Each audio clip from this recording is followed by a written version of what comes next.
Приветствую всех любителей приключений. В этом видео мы отправимся в автопутешествие вокруг горной цепи Пиренеи, которые разделяют Испанию и Францию. Помимо удивительно природных богатств, Пиренеи обладают уникальной культурой и архитектурой, которая больше напоминает Швейцарию, нежели Испанию. Наш путь приведет нас в сердце Пиренеев, в крошечное государство Андорра. Это маленькая страна, спрятанная среди величественных гор и глубоких ущелий. По размеру сопоставима с украинским городом Днепр. Несмотря на свои скромные размеры, отсутствие природных ресурсов и сельскохозяйственных земель, Андорра смогла создать комфортную и процветающую жизнь для своих жителей, достигнув одного из самых высоких ВВП в Европе. В этом видео мы узнаем, как ей это удалось и чему у нее стоит поучиться. Поехали!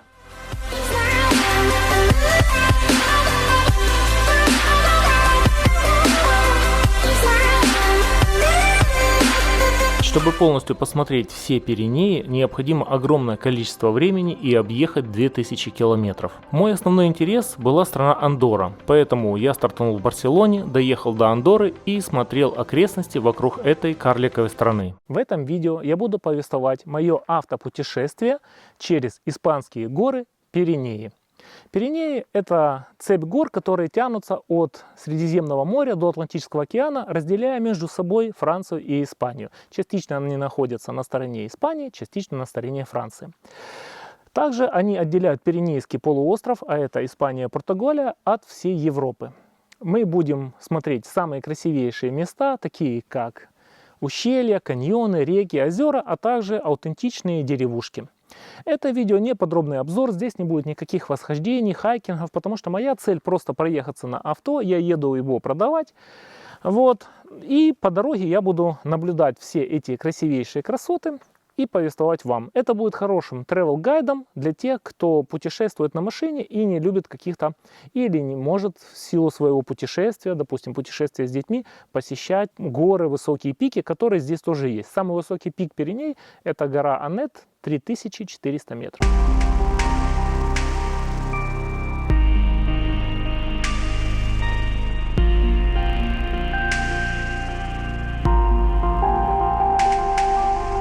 Я снял прекрасный номер вот с таким красивейшим видом. Цены, правда, кусаются, и у меня есть своя верандочка. Вот такая красивая виды, хоть это еще не настоящие Пиренеи, а только Каталония, очень красивые. Стоит этот номер космических денег 62 евро. И хоть для Каталонии и Барселоны это сущие копейки, потому что за такие деньги ты разве что койко-место снимешь в Барселоне. Но если сравнивать с Юго-Восточной Азией, это довольно кусабельно. Но дело в том, что я еду не совсем в автопутешествие, я перевожу свою машину на продажу через всю Европу. И поэтому это вынужденная мера. Плюс позитивные плюшки в виде вот таких красивейших видов.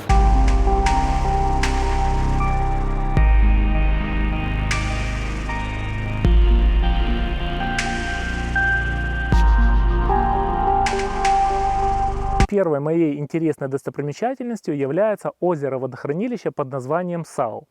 Мне оно интересно в первую очередь из-за своих невероятно классных скал, которые имеют разные слои, красные и белые, и напоминают тортики. Вот один кусочек тортика, вот второй кусочек тортика. А также для туристов это водохранилище Сау известно своими церквями. Самое известное это Санта-Рома-де-Сау, которые затоплены, и когда водохранилище наполняется, эти церкви утопают в воде, а когда в сухой сезон, эти церкви находятся на земле. Очень популярное место, и за счет этих церквей оно занесено в список наследия и охраны ЮНЕСКО. Я здесь очень кайфанул, тут прекраснейшая атмосфера, красивейшая дамба, поэтому рекомендую.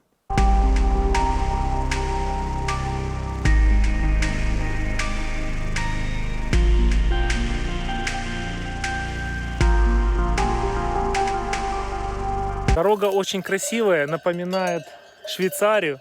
Вот такие коровки пасутся. И также есть альпийские луга, очень красивые, зеленые, вот с такими красивейшими цветочками. Невероятная красота. Так сразу на первый взгляд и не скажешь, что это Испания. Но это Испания. Вот такие красивейшие ущелья, просто невероятно. С вот этими тортиками, как я говорил, в виде скал, точнее скалы в виде тортиков. А также в этом красивейшем ущелье очень много водопадов. Я прям один из них слышу. И меня сопровождают вот такие красивые звуки воды. Невероятно классное место. Туристов по минимуму практически их нету. И я здесь один могу растворяться с этой красивейшей природой. Мне начинает нравиться этот путь. Очень красиво.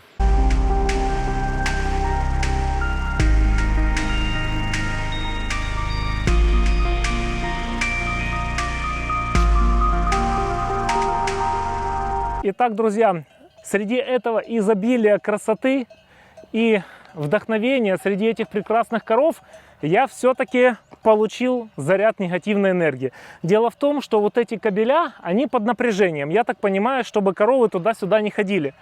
Но одно дело, когда кабель ударяет корову, другое дело, когда он человека ударяет. И я хотел сфотографировать макросъемкой вот эти ромашечки, вот эти цветочки, и носом дотронулся до этого кабеля. Меня как жахнуло. В общем, я вам рекомендую, будьте осторожны с этими кабелями. Особенно, если дотрагиваться носом. У меня аж электричество сюда по щекам пошло. Неприятно. Не то что больно, но, блин, неприятно.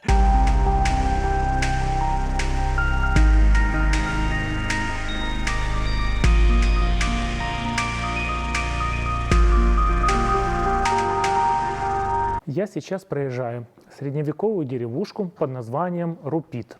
Она была построена в 17 веке и является классической каталонской деревушкой, которая строится и облицовывается вот такими камушками, а также вымощены пол или существующая скала, или также вымощен камушками. Интересно это село тем, что оно отделено каньоном, и чтобы в город зайти, нужно пройти подвесной мост.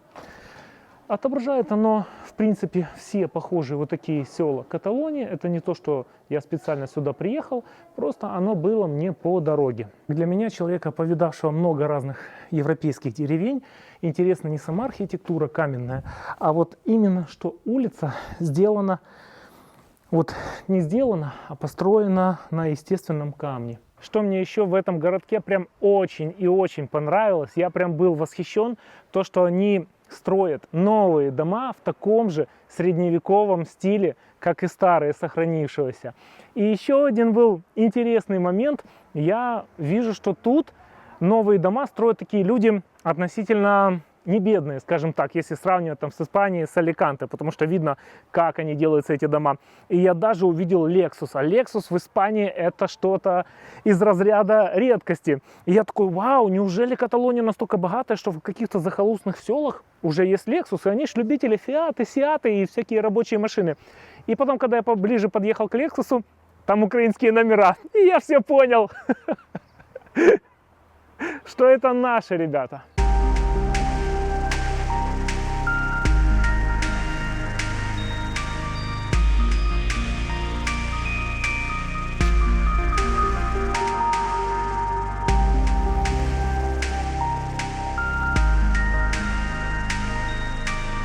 Я нахожусь в Предпиренеях, район называется Гароча. Очень красивый, но горы не такие высокие, как в Пиренеях. Двигаюсь я в сторону сердца Пиреней, княжество Андорра, карликовая страна. И по дороге буду смотреть интересные локации, в том числе региона Гароча.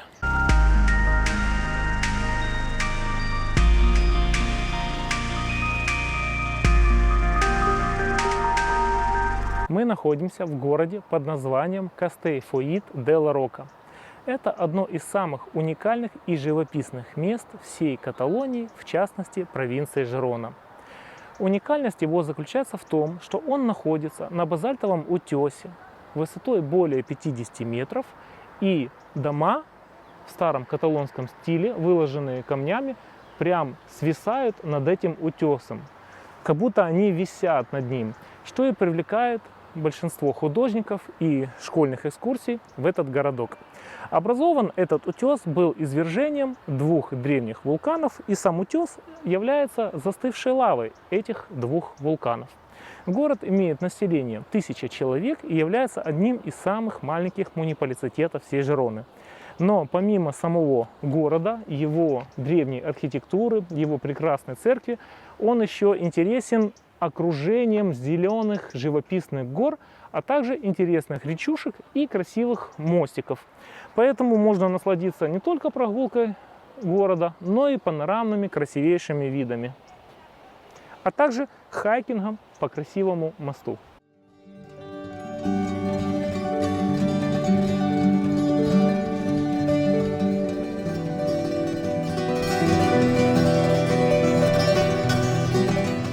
Далее я потратил целый день, двигаясь по направлению к Андорре. Ландшафты менялись каждые 10 минут. Я останавливался, фотографировал и наслаждался этой сказочной природой. От высоких гор, зеленых лужаек, горнолыжных трасс и красивых облаков. Я бы хотел объехать все дороги, проложенные здесь, асфальтированные, всех Пиренеев, но, к сожалению, у меня на это не было много времени, но я поставил себе заметочку на будущее. Так, друзья, я нахожусь в невероятной сказочной стране Андорра. Она находится высоко в горах, Пиренеях и славится своими природными сокровищами. Но также мне интересно было сюда приехать, потому что Андорра очень развитая, богатая страна с большим ВВП, и я хотел посмотреть, как они смогли достичь такого уровня развития и такого уровня финансовых возможностей населения, при том, что здесь в основном горы. Первое, конечно, это горнолыжные курорты. Туризм составляет 60% экономики Андорры. Сюда приезжают около 9 миллионов туристов в год и занимаются катанием на сноубордах и лыжах. Но так было не всегда. Андорра находится между Испанией и Францией и правится частично французским президентом, а частично епископом Урхельским Каталонии. Епископ Урхельский – это глава района Урхель, который правит в регионе Урхель, а также является правителем Каталонии. Скажем так, совместное французско-испанское княжество. В 1934 году, когда у них была политическая неразбериха и страна не знала, куда двигалась, выходец из России Борис предложил идею сделать из Андорры что-то типа похожее на Монако, объявить его налоговым раем и построить множество казино. В принципе, эту идею развития приняли, и он на какое-то время, не на большое, на 12 дней, стал королем Андорры. Это не понравилось урхельскому епископу. Борис объявил ему войну, после чего этого Бориса свергли. Все же от первого короля Бориса Скосарева что-то осталось. Это крафтовое пиво «Борис». Вот такие смешные карикатурные картинки. На пробках изображена корона.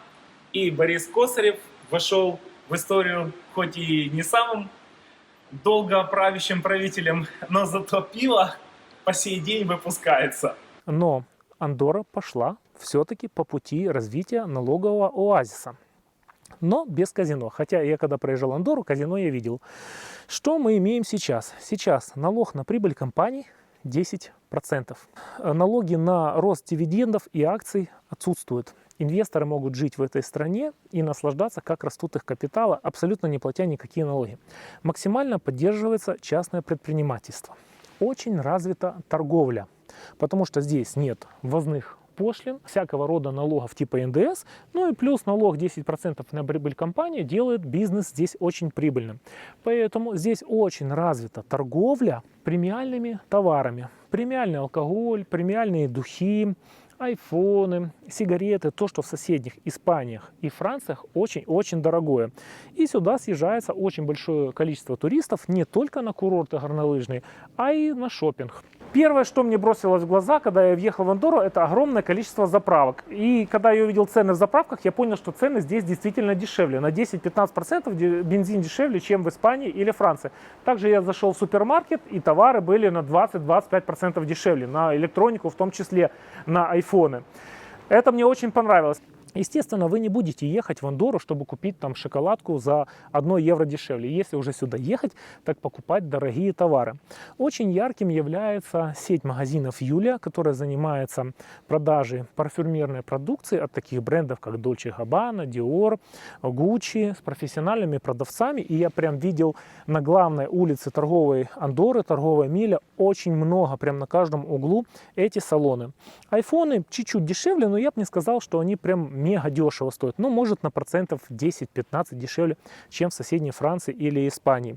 Но ассортимент немножко ограничен. Например, 16 Pro Max я не нашел. Нашел просто 16 и 16 Plus. Я сейчас нахожусь на главной туристической торговой улице столицы Андорры, Андорра-ла-Вея. Называется Авенида Меричель.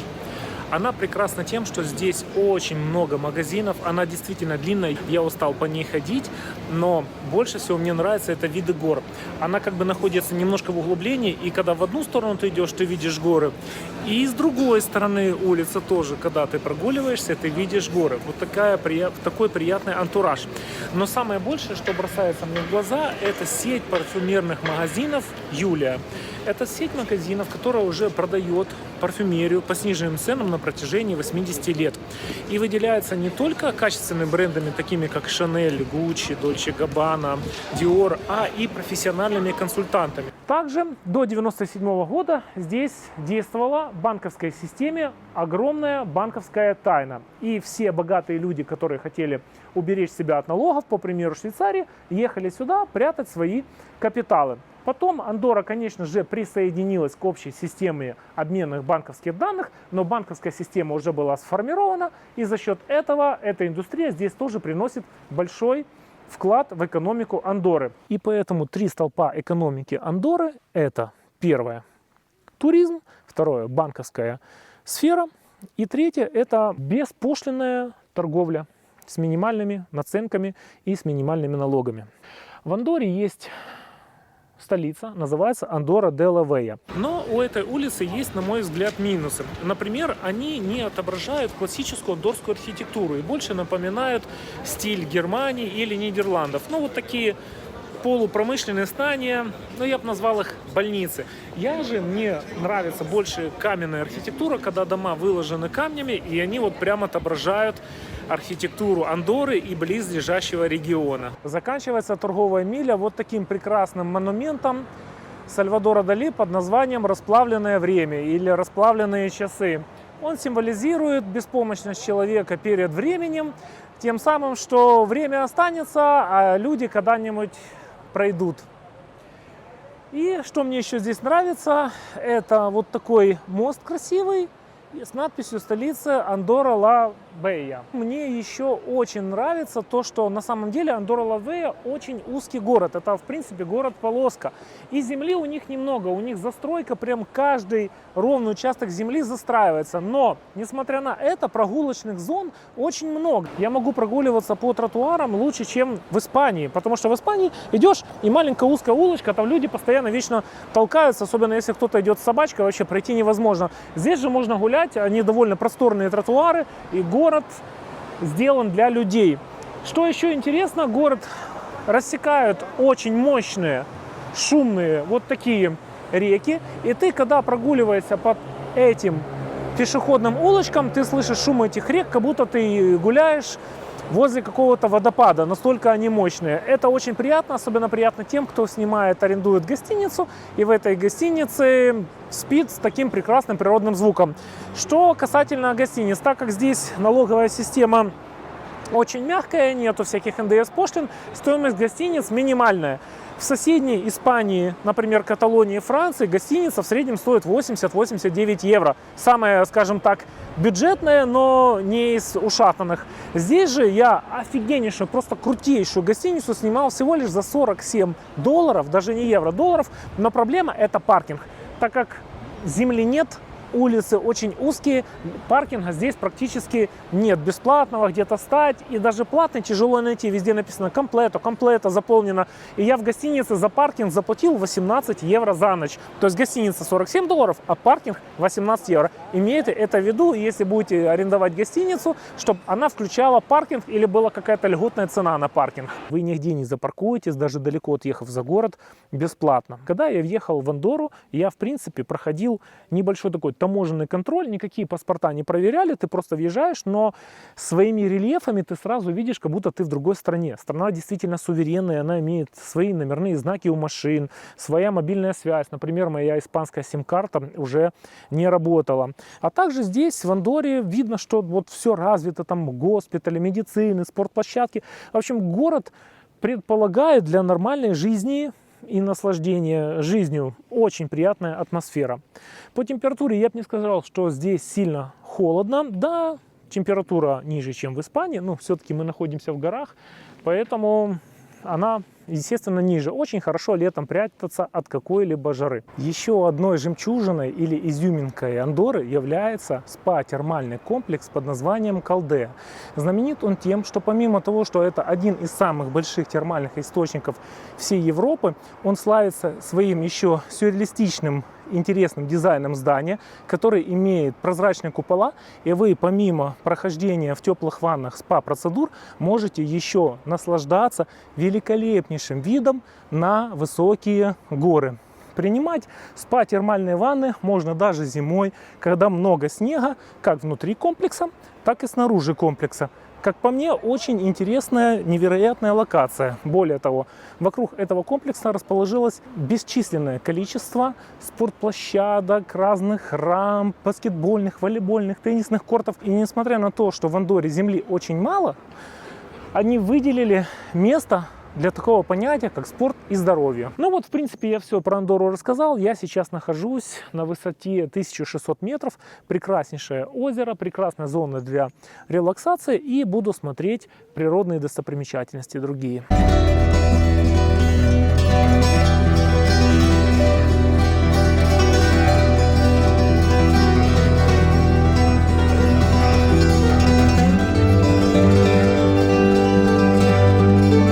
Я нахожусь на одном из самых знаменитых видов Андорры – Мирадор Канья Рок де Кьер.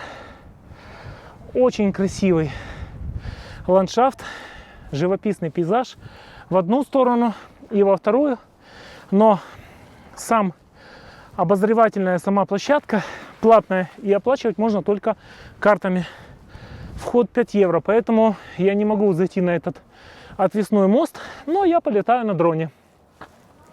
Виды неописуемой красоты. Я очень счастлив, что пришел сюда, особенно под конец дня, когда уже желтые лучи, солнце немного село. Приятно. Андорра — это сказочная страна. Она у меня в ассоциациях останется как страна ущелья, потому что это, по сути, одно длинное ущелье через всю страну.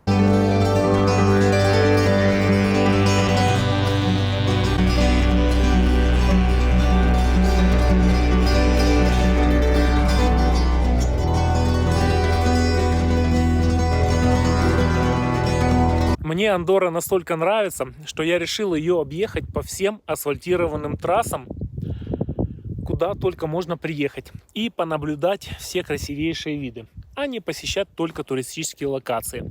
И я вам скажу, что она великолепна. Тут такие ландшафты, они постоянно меняются. Это просто действительно сказочная страна. И я счастлив, что я приехал сюда ее изучать. Сейчас я нахожусь на высоте 2600 метров. Пик называется Аль-де-Капа. Тут вот такая инсталляция, чашечка с кофе. Ну, кофе я бы сейчас выпил. И сумасшедший красивый вид. Я сейчас нахожусь на крайней границе Андорры под названием Порт-де-Кабус.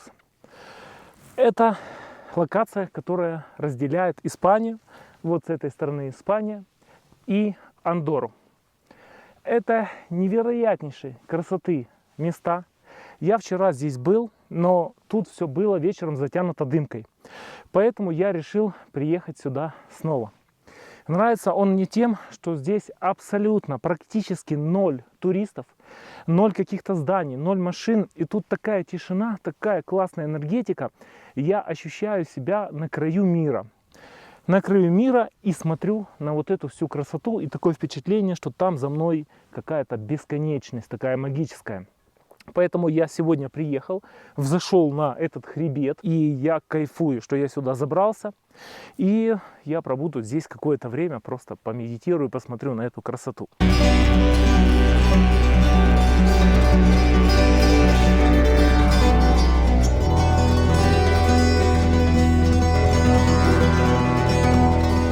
Ну а главной достопримечательностью Андорры является подвесной мост Пон-Тибета-Кания.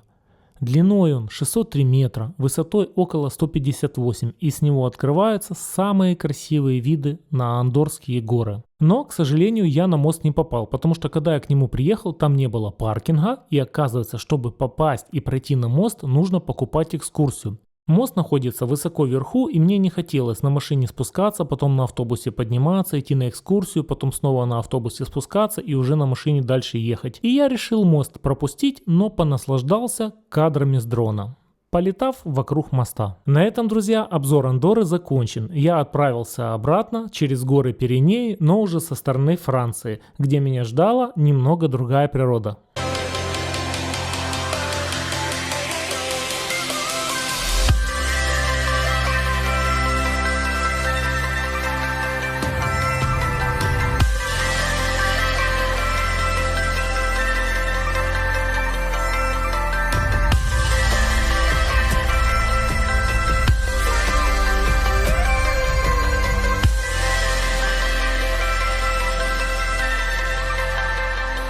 Итак, друзья, я закончил путешествие по Андорре, выехал со стороны Франции и проехал Пиренеи к Средиземному морю только со стороны Франции. Хочу сказать вам, испанские Пиренеи гораздо, намного интереснее, чем французские. Хотя французские тоже стоит посмотреть.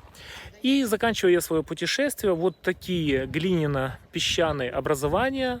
Это природный памятник, называется Оргес. Он находится во Франции.